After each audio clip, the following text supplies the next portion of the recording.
అందరికీ నమస్తే. Welcome back to Sri Sai డెరియల్. టార్గెట్ డిఎస్సిలో భాగంగా డైలీ మనం ముఖ్యమైనటువంటి అంశాలను అయితే డిస్కస్ చేసుకుంటా ఉన్నాం. అందులో భాగంగా ఈరోజు సెషన్లోకి వెళ్లే ముందు వీడియోని చూస్తున్న ప్రతి ఒక్కరు కూడా తప్పకుండా లైక్ చేయండి, మీ యొక్క ఫ్రెండ్స్కి షేర్ చేయండి. కొత్తగా చూస్తున్న వాళ్ళు ఎవరైనా ఉంటే సబ్స్క్రైబ్ చేసుకొని పక్కనటువంటి ఆల్ నోటిఫికేషన్ బెల్ ఐకాన్ని క్లిక్ చేస్తే నేను చేసేటువంటి ప్రతి వీడియో మీకు నోటిఫికేషన్ రూపంలోకి వచ్చేస్తుంది. ఇక లేట్ చేయకుండా మన యొక్క ఈరోజు ప్రశ్నలోకి వెళ్తే కనుక క్రింది వాటిలో సరైనది ఏది అనేటువంటిది ప్రశ్న. స్టేట్మెంట్ 1, 1833లో పంజాబ్లో దయానంద్ ఆంగ్లో వేదిక పాఠశాలను అయితే ఏర్పాటు చేశారు. స్టేట్మెంట్ 2 వచ్చేసి పిల్లలకు వారి మతంతో సంబంధం లేకుండా ఆధునిక విషయాలను నేర్పడం దీని యొక్క ముఖ్య ఉద్దేశం.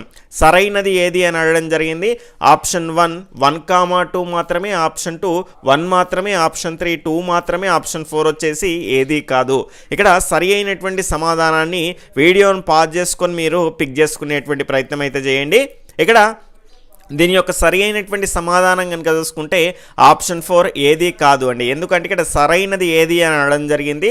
ఇక్కడ మొదటి స్టేట్మెంట్ ఎందుకు సరైనది కాదు అంటే 1833 కాదండి, 1883లో దయానంద సరస్వతి చనిపోయిన తర్వాత ఆయన అనుచరులు కనుక చూసుకుంటే పంజాబ్లో దయానంద్ ఆంగ్లో వేదిక పాఠశాలను అయితే ఏర్పాటు చేశారు.